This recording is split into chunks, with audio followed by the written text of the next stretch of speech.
கடமட மத்திய அரசு தொகுப்புல இருந்து வர்ற நிதி மாநில அரசு நிதியிலிருந்து போடுற ரோடு 3 வருஷத்துக்கு ஒரு தடவை போடுற ரோடு.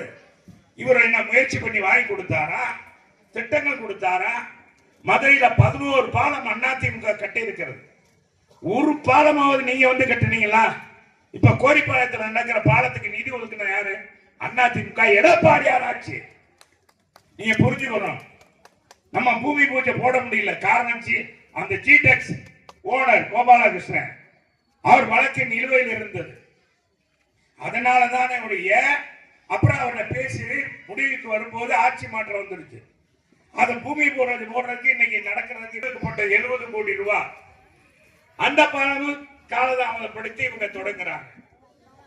நீ பாருங்க, எங்க பார்த்தாலும் நம்ம பாண்டி கோயில் பக்கத்துல ஒரு பாலம், உயர்மட்ட பாலம், பறக்கும் பாலம். நீங்க பாத்தீங்கன்னா மதுரையில் இருக்கிற பறக்கும்